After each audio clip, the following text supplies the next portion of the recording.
Hello and welcome to the Lori Project. We have a collective tarot reading today. I'm Betina Bethlem for anyone who is new to me from Born Witchy.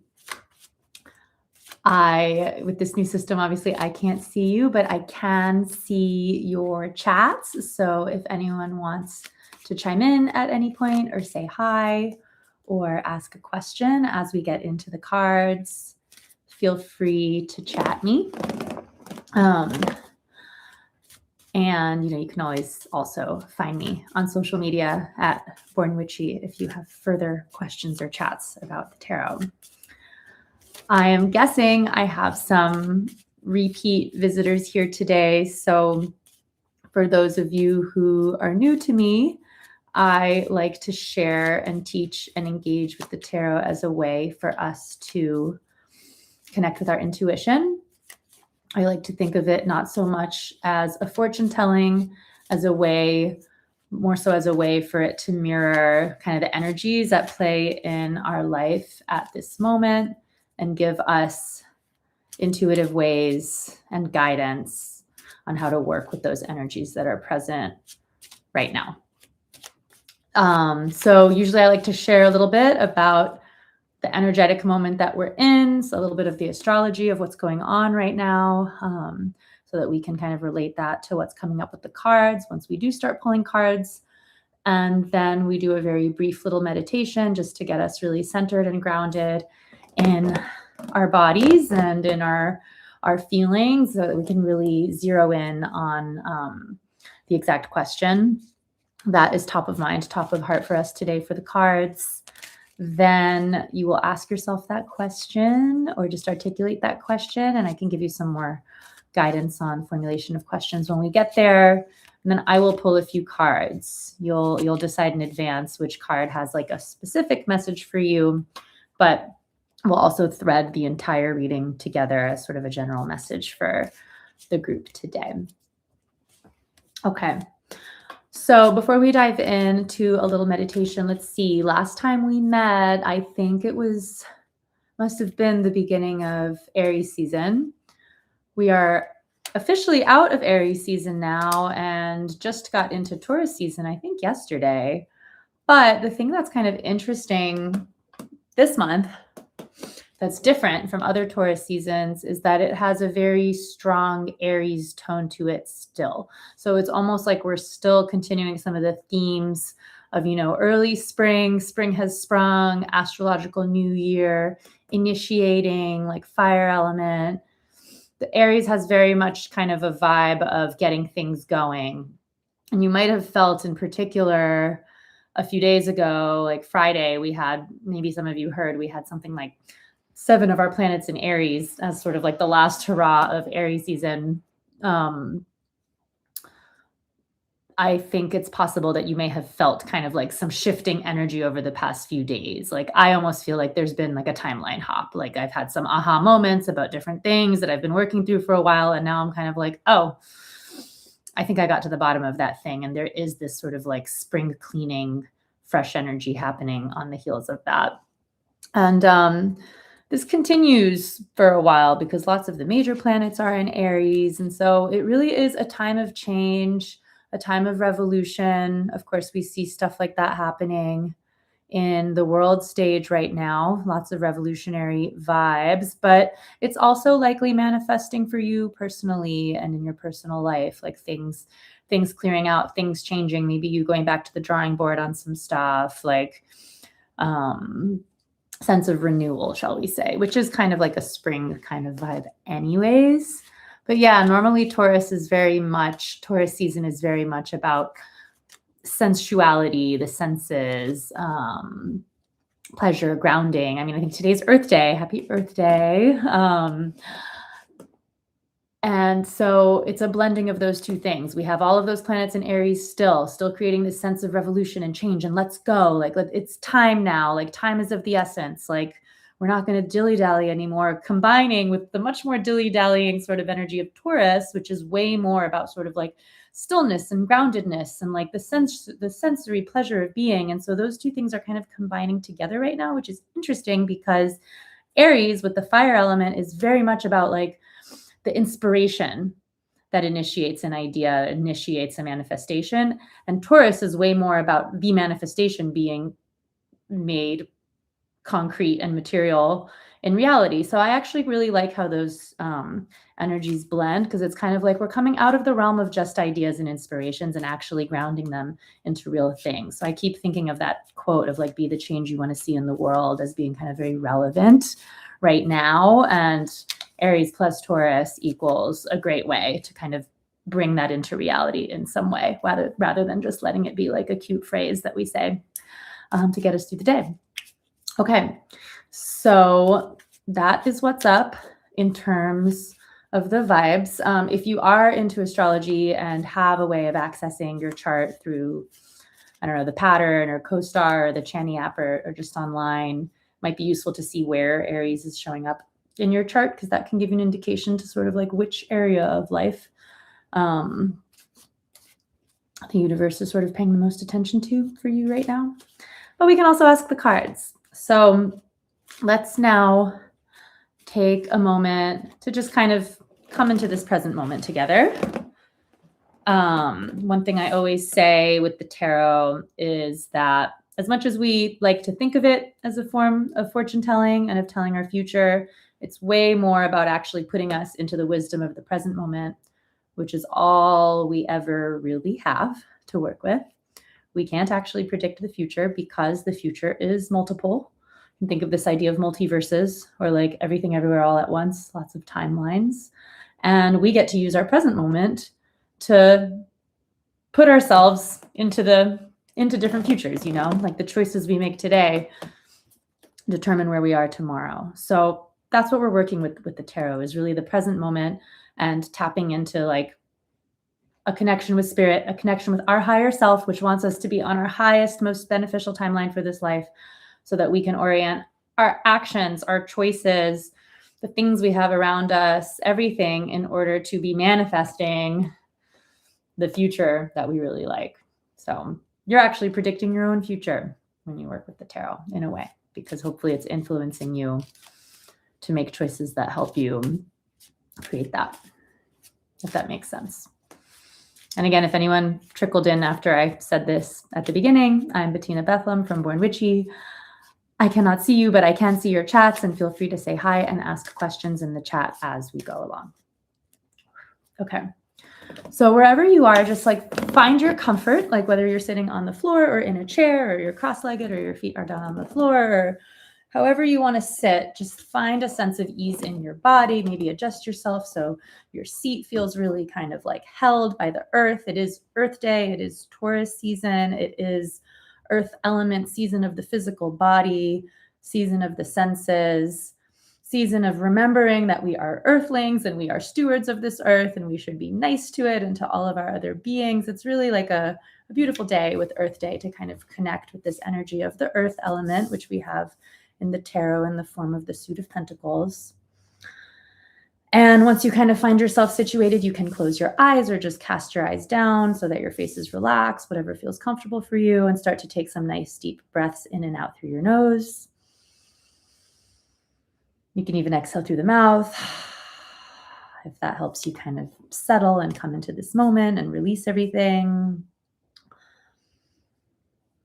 And just take a moment focusing on your breath, feeling your body really connected to your seat, to the earth. Really feeling your breath all the way down to your lower belly when you inhale. And deeply exhaling out to empty when you exhale. And continue this breathing pattern, just slow in and out. If it helps you, maybe you could do a count of 4 in and a count of 4 out. And with every exhale, imagine that you're becoming more and more connected to the earth element. More and more connected to the feeling of your body touching your seat, touching the earth, being a part of this planet, of this human experience.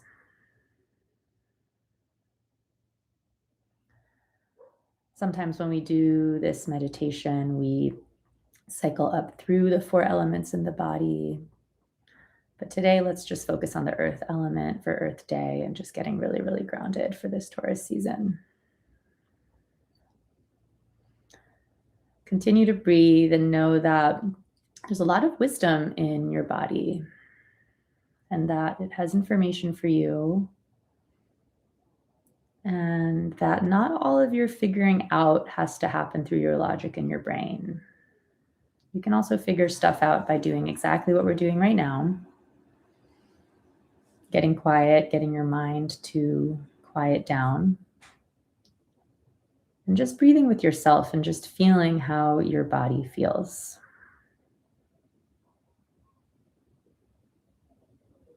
Not everything has to process in a way that you can say it in words. Sometimes it is just felt. Sometimes it is just processed through the body.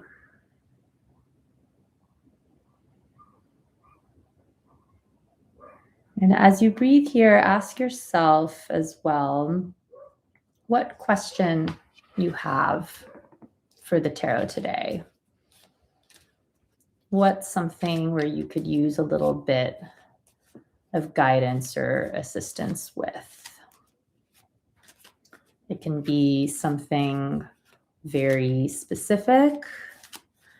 If you have something specific going on in one of your relationships or in what you do for work or what's happening for you health-wise, or you want to ask about a friend, just bring that thing to mind. And if you're feeling a little bit more open-ended today, ask a more open-ended question. It could just be, bring me the message that my higher self wants me to know right now. It could be, what do I need to let go of? It could be, what am I calling in? It could be, how can I be a better steward of the earth? How can I support my neighbor? How can I be a good human? Like, what do I need to focus on to meet my goals? What am I manifesting? It could even just be a request for clarity. Any question is fine. Normally, the first one that kind of percolates to the top is the 1, so don't doubt yourself.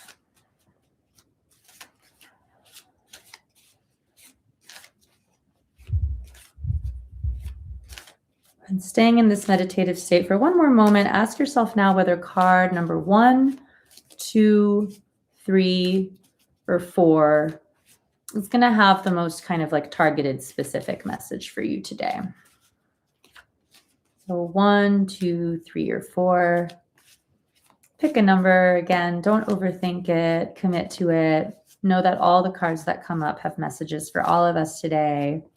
But it's nice to have one kind of picked out that's going to speak the loudliest, the most loudly to you. Loudliest. That might not be a word.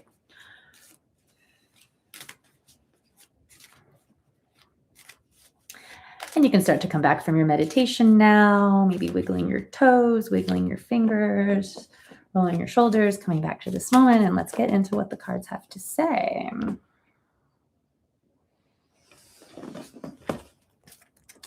I'm going to pull the 4 to start.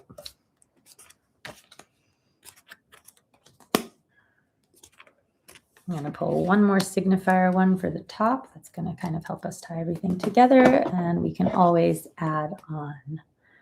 Okay, so what's the best way to show you this? Card number 1 is the reversed Hanged One. Card number 2 is the reversed 10 of Swords. Card number 3 is the Ace of Wands.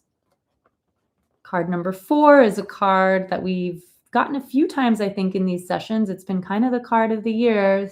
Reversed 6 of Wands. It's coming up in reverse this time. And as our 5th sort of lucky card, just for everyone, we have the Queen of Wands, which is Aries.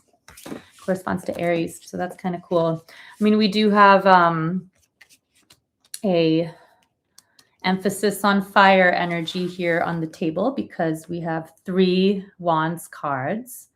Queen of Wands, she's the Queen of Fire. She's the artist. She's inspiration, and she knows kind of how to take creative inspiration and use it to make things happen. And she is associated directly with that sign of Aries. So she's got this kind of artistic, entrepreneurial energy to her, and she represents the part of us that is kind of the go-getter, and that goes and makes things happen, and that like knows that their own life is a work of art and the things we do are all a work of art, and that if we live in aligned action, then we'll be happy with our creations. That's kind of what the Queen of Wands is about. And then we also have our last two cards. If you picked number 3 or 4, you got a fire card, Ace of Wands and 6 of Wands. So in general, it does feel like the cards are reflecting that Aries energy that is very present right now in this Taurus season, uncharacteristically, but also throughout this year. Again, we are in the fire horse. It's a very fiery year. And then we have one swords card, which is more to do with the air elements, which is our thinking, our logic, the thing that in the meditation I was saying is like not the only thing we need to rely on necessarily. It's interesting that it's reversed. I'm actually usually quite glad to see that card in reverse. So it'll be interesting to see what that means. That's card number 2. And then card number 1, if you got it, is the only one that is a major arcana card. And it's the reversed Hanged One. Again, a card that's kind of interesting to see in reverse because it's more fired up when it's in reverse. When the Hanged One is right side up, as I'm holding it right now, it is kind of more a card of like pause and meditation, like a sacred pause or a pregnant pause. It's kind of like when you're sort of intentionally, or maybe in some stages, some cases you are forced by circumstance to be in some sort of stillness, and that stillness is happening for you, not against you, so that you can have some sort of illumination, is what the Hanged One is about. It kind of is a contemplative sort of energy, and usually there is some sort of like, illumination or insight that's represented by this glow, this halo around the person. Is like, the insight, the awakening, the spiritual awakening happens after the fact with the Hanged One. That's what it's for. But the fact that it's reversed says that the pause is coming to a close, and the insight either has happened already or is very, very near, because it's kind of like the card is reversed. It's starting to we're starting to move out of this energy of the Hanged One. So it's like, okay, if you pulled card number 1, there is a little bit of like whatever's been feeling sort of unresolved or slow or stuck, almost like a block, a writer's block or something like that. The cards are saying like, it's time to move forward. Even if you don't feel totally ready, you actually are. The fact that it's still here on the table says there might be still a little bit of this like stillness, lethargy energy with it, which maybe there's a little bit of like a hesitation with it. But the reversed Hanged One is saying like, no, actually, like you have some insight right now. You know things that you didn't know before right now that give you the readiness. And, sometimes when we're going to move into something new, it can feel very scary because we're moving into some sort of unknown. I was talking about timeline hopping before and how it sort of feels like a fresh timeline now. It's not exactly comfortable. Like think about when you land in a new country, in a new city that you've never been before. Like it's exciting, but you don't totally know how to get around. Maybe you don't speak the language. Maybe you don't know how their subway system works. Like you have to kind of like punch through a little bit of that I don't know what to do energy and just figure it out, So if you pulled card number 1, I think the cards are saying that like this is a moment of insight and illumination, and you're ready to take some sort of next step with things. That like the answer no longer lies in being in the waiting and in the stillness and in the meditative pause. I mean, keep your meditation practice going. Hopefully you've all got one. But now it's kind of saying like, take the insights that have come from that stillness and use them for whatever action needs to be taken next. If you pulled card number 2, it's this 10 of Swords reversed. In a weird way, it kind of has a related energy to what I've been saying for the Hanged One, or a related message, but it has a little bit of a different tone and energy to it, because the 10 of Swords really is about letting go. It's kind of like the little baby sister or baby brother of the Death card, in the sense that it's something in our life is ready to move on so that you can make way for the rebirth of some kind. Death and rebirth is kind of like this energy with the 10 of Swords. Spring cleaning kind of vibes. Like, where are you hoarding? Where are you kind of like knuckle gripping onto something that, like, if you just released the tension around it and let it kind of fall away in whatever form it is, you might be surprised by what comes back to you. So if you got card number 2, it's really about this idea of like readiness for letting go. And the fact that the card is reversed tells me that there may be, again, like I think the word hesitation earlier. The reversal of this card, I think, is kind of like, don't be scared to let it go. It is time. Like, it's okay. So I don't know, kind of KonMari, what is it called? The art of tidying up, the Marie Kondo. That's a little bit of a vibe I'm getting in general with these cards. It's like, what are we clearing out this spring so that we can make way for the new, both on a personal level and a bigger level. So card number 2, folks, you are in a letting go process. Anything else I want to say about that one? I feel like there's something more, which is, yeah, like, I mean, this 10 of Swords energy right side up, it can feel very intense. It can feel maybe like a betrayal, or like it can feel painful. It can feel hurtful when you get to this. And like, it reversed too tells me kind of like maybe it's like the residues of a painful thing that still need to be like let go of, but the bigger drama has kind of passed, you know. But maybe this is a good moment to kind of maybe even work with the body, since we are in that Taurus season and it is Earth Day and we are working with that Pentacles energy. Like, makes me think of that whole like body keeps the score thing, you know, about how like trauma gets held in the body. Like maybe your letting go isn't like that you need to think about this or ruminate on this more, because again, 10 of Swords can be a lot of ruminating and thinking. It's 10 of thinking energy. So maybe it's like kind of let go of thinking about it and like go do something that helps you process it through your body. Like go to a dance class, like go for a run, go to an Epsom salt bath, like go cuddle your dog, go cuddle your lover, that kind of thing. And just know that the body is doing its good work. If you picked card number 3, Ace of Wands, I always say that this is kind of like the let's go card. It's the yes, it's the strongest yes card in the deck. It connects to that Queen of Wands that we had as like our general signifier before. It connects to that Aries energy. It's like a rocket taking off. Like if you need encouragement, if you need a sign, if you're looking for a yes of some kind, like here it is, because the Ace of Wands really is kind of like that spark that ignites something new. So if you picked card number 3, there is this like very pure element of inspiration and fire and action coming up for you. So what is the aligned action, and what do you need to do to feel like you're in alignment to move forward? I see someone here. Elena is number 3. Nice. Whatever it is, it sounds like it's time to go for it. Yeah, there's a leadership energy with the Ace of Wands as well, and with that Queen of Wands, which came up for us as a group. Taking leadership, like, which is what the sign of Aries is all about, kind of not caring what anyone thinks, like not caring if anyone has done it before, like creating it from nothing. Like this is pure creative energy. It's almost kind of like channeled. So I love that. If you picked card number 4, you have the 6 of Wands reversed. So the 6 of Wands has been our stalker. I honestly feel like this card has come up like with almost every month when we do our Lori Project sessions since the year started. But this is the first time it's come up in reverse. So, if you picked card number 4,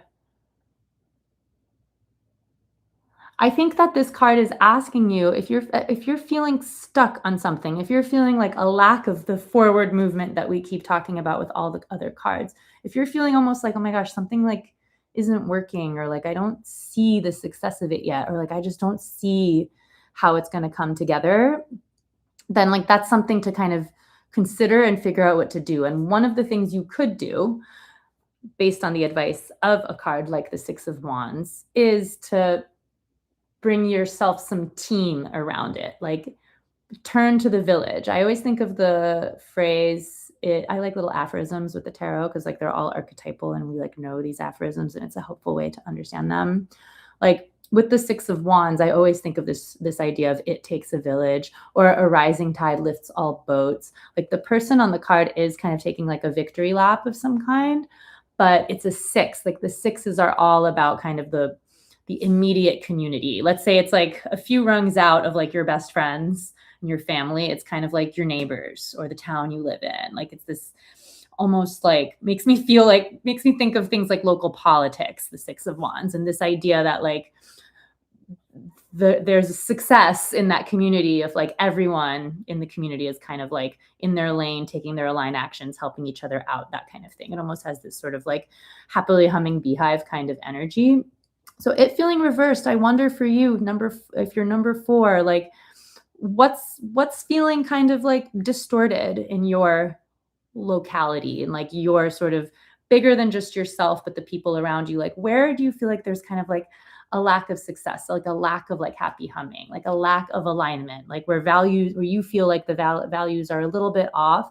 I feel like with this reverse Six of Wands, it's like wanting to bring the community together in some way, or maybe tuning up like your role as a community member and like what you are doing. And another way to look at it too could be like if you're feeling this sort of dissonance and like I'm not like something isn't quite like flowing, it could also be like asking for help from your friends, from your community, like looking outside of your immediate kind of surroundings and being like, who can I ask for help with this? Like, actually, like, is there someone that I haven't considered that I need to call?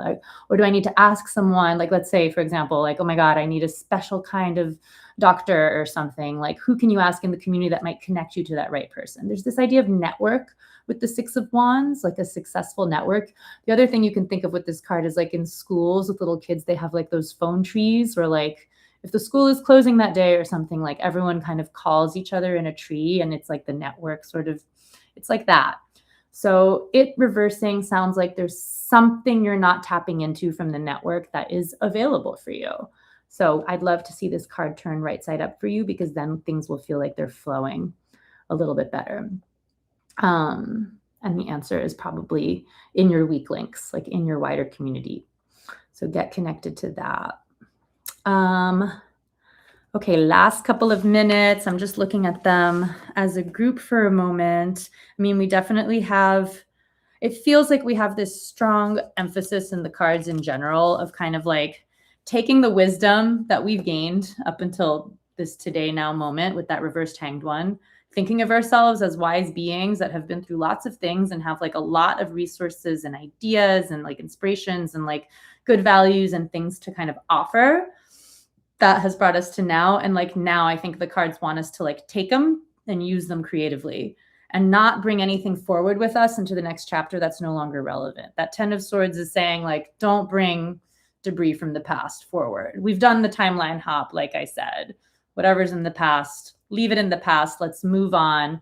Fresh new start with these big fire cards. Like the ideas that you have are relevant. Take leadership with them. Get together with your community. Don't be scared to kind of network a bit, to go out of your comfort zone with that, because I do feel like in general this card, this spread has a vibe of like coming together as a community, using our genius and our ideas to make good things happen, to create cool things out in the world. So yeah, that's what I've got for you today. These are your cards. If you like this tarot deck, it's called the Cosmic Codes. I made it with love. If you have questions, I am Born Witchy on all of the platforms. You can easily find me. I answer my direct messages and all that. And I love talking about tarot and sharing it. And I love doing this session once a month with Lori Project. So if you liked this, come back next month for more tarot and check out all the other practitioners too. They are all amazing. And Lori Project also, Elena has shared a survey in the chat. We'd love your feedback, especially as we're using this new platform, on how this is all going for you and what you want more of. Okay, everyone. Have a great week.